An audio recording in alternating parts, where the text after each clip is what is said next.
Here at 8 is our third quarterback off the board. Rick, I'll come to you first.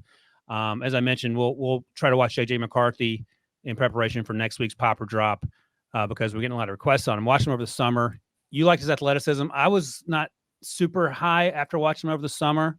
Where are you on JJ McCarthy going 8 to the Bucs? Well, I watched the UNC and ECU East Carolina game, and it was like watching a 7-on-7 tournament. Yeah. I think he's tall, looks tall enough, but he looks really lean, built on tape. He's a very good athlete. He can move around in the pocket. I think he can make plays with his legs, what I think you have to do now in the NFL. I went back and watched that TCU game last year. The thing that I will say is he threw the pick six, he threw another interception, but he kept hanging in there and he brought him back, and it was a shootout at the end. I think he hit 3 or 4 targets down the field. And so I was kind of first time I really sat down there besides watching him on TV and evaluated him.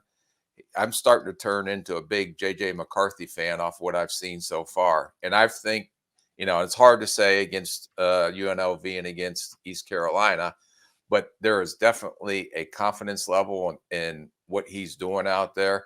The ball comes out of his hands easy. I don't think he has the strongest arm that will be in next year's draft if he does come out, but he throws such a catchable ball, and he's on time and he's in rhythm, and he puts the ball out in front of the receivers to give the receivers an opportunity to make plays after the catch.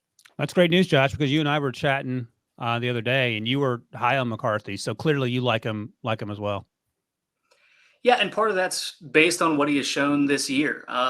He's not trying to do too much. He's taking what the defense is giving him. I think you see him operate with a lot more confidence in the pocket. He's making smart decisions with the football.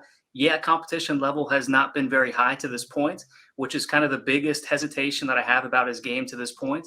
But if he's able to continue this level of play into conference play, I'm going to be very encouraged by where JJ McCarthy is, not only as a college football player, but as a potential pro prospect moving forward. And that's part of this larger discussion of who is the number 3 quarterback in this draft class. Coming into the year, honestly, it was Quinn Ewers. Somebody that I was kind of grading. I was grading to the flashes. You like him, Rick. I was grading to the flashes because they were exciting. What you saw from Alabama last year, what we saw from Alabama last week. But there's been so much inconsistency that you can't feel comfortable putting him in that role to this point. So for me, McCarthy has taken that number 3 spot pretty handily, with some other guys still competing. And maybe that's unsettled here as we work our way through the college football season. Rick can't control himself to say something bad about Quinn Ewers. He loves Quinn Ewers. I didn't say anything bad about Quinn Ewers. I'm saying bad about Josh Edwards, but not Quinn Ewers. I can handle that. Yeah, there you go. All right. Well, I'm excited to get into some JJ. So I'll go back and watch the games that he's played already. And I'll be honest, I may not watch the Bowling Green game before we talk about him next week, but I'll in addition to what I watched over the summer, I'll watch Go back and watch TCU and watch the Ohio State game. Okay.